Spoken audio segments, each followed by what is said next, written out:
CM 365, all about Carnatic music.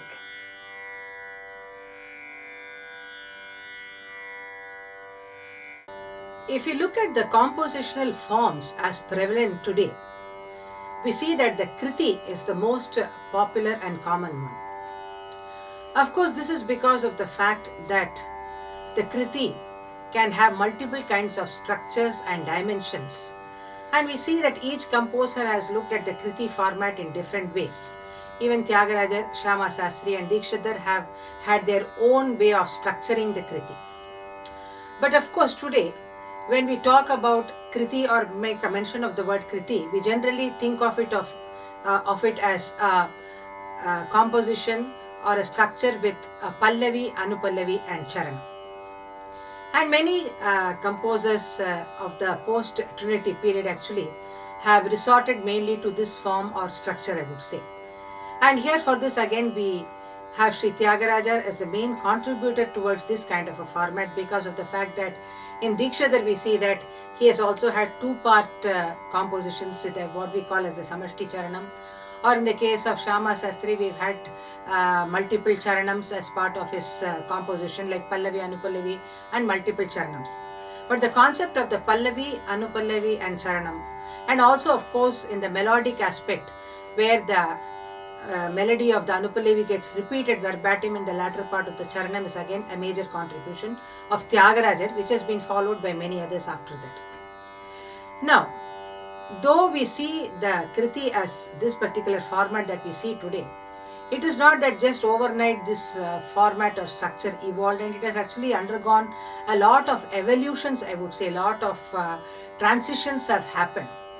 One side we've had what we call as the Prabandhas, which were very laborious, long compositions. Other side we had the Bhakti cult, where we had the saint composers. Many of them were a part of our great musical tradition. We have had so many saints who have contributed very beautiful compositions. Now if you look at the Kriti as such, Subbarama Dikshidhar in a Sangeetha Sampradaya Pradarshani gives a definition. And also we must remember that he does not refer or does not use the word Kriti. Rather, for all the compositions he has used the word Kirtana. Nevertheless, today what we call as the Kriti or the Kirtana, what are the characteristics mainly that are essential? The first thing is of course about the fact of the content should be of the Bhakti Rasa, that is, it should be dedicated mainly to some deity. This is very important. Deity in the sense that it may be in praise of the deity, it may be some kind of an appeal to the deity, it may be a kind of an elaborate description about the deity, it may convey various kinds of emotions involved between the Vagyekara and that particular deity. And of course in the Hindu culture we have so many deities, and so on any of the deity when something is composed, that is very important as a theme. The second thing is of course about the Pallavi, Anupallavi, Charanam, or having a two-part like Dikshidhar, Pallavi and what we call as the Samashti Charanam. And in this process, we also see that there can be different ways in which the melody is structured, like we have what we call as the Eka Dhatu, Dvidhatu and Tridhatu. Eka Dhatu means that one particular tune is set for that composition for a line, and the same line that tune gets repeated verbatim throughout. For example, if you take the composition in fact all this Eka Dhatu, Dvidhatu and Tridhatu, we are able to find beautiful examples in the compositions of Tyagaraja himself. Like for example, in his composition, Nagumo Galavani Namano Aruni Jagamelu Shuruni Janaki Varuni Nirmala Karuni Nikila Garuni. Another charanam, Bodhato Parumaru Pujinchi. So where you saw that there was one particular melody which got repeated completely. So there is no bifurcation of Pallavi, Anupallavi or Pallavi Charanam here. Another example you could take of Dvidhatu is where there is something called a Pallavi with a particular tune, and all the charanas following it have got the same tune. For example, Shri Rama, Shri Rama, Shri Manoharama, Shri Rama, Shri Rama, Shri Manoharama, Yelarani Daya Intai Naradaya, Shri Rama, Shri Rama, Shri Manoharama, Chalada Sadaya Samitaladaya, Shri Rama, Shri Rama, Shri Manoharama, Raghavira Gita Tyagarajanuta, Shri Rama, Shri Rama, Shri Manoharama. Like this, you saw that there is some theme line which is called the Pallavi, and there are multiple charanas. I sang only a few of the charanas. Like this, there are multiple charanas. Now, the concept of the Tridhatu, that is a Pallavi, Anupallavi and Charanam concept, and also each one having a melody on its own, has also been established by Tyagaraja through his compositions like Adamodi Galadera Matalada Galadera Matalada Modi Galade. Then comes Anupallavi.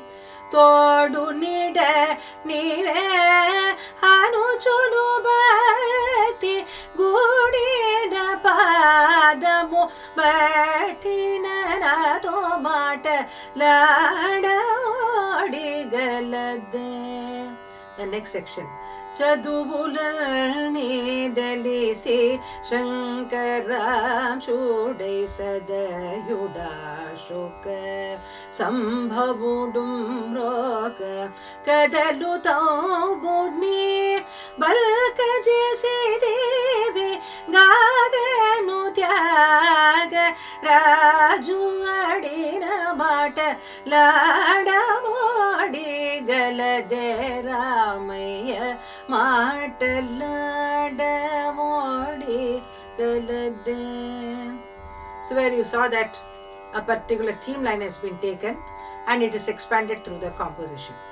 Now here Professor P. Sambamurthy has also given three terminologies to define the Pallavi Anupallavi Charana concept as Sutra, Vritti and Bhashya. Where Sutra is the terminology is referred to the Pallavi, where a concise statement is made. That is, what is the song all about? You get to know in that in terms of a statement being made in the Pallavi. Then Anupallavi is the movement forward, in the sense that the idea or the theme line which is taken in the Pallavi is carried forward into the Anupallavi as well. And the Charanam is very important because that is where the entire idea of the Pallavi and the Anupallavi gets elaborated, and a lot of interpretations are there. Sometimes some examples may be given, and the whole theme is made expansively clear in the Charanam. So that way we also see that the Pallavi, Anupallavi and Charanam here are connected both melodically and from the Sahitya point of view. That's very important for us to understand, that the Kriti is not just about the melodic movement being connected in the Pallavi and Anupallavi Charana in terms of the Ragam, or just the Talam as the undercurrent, that is Pallavi and Anupallavi Charana all being together in the Adi Talam. But also we must understand that the lyrics has got a thread into it. It's not that in the Pallavi you talk about a feeling of oh Lord protect me, you say something to Ganesha, and in the Anupallavi you talk something about Mahalakshmi, and in the Charanam you talk some incident about the Ramayana or the Mahabharata.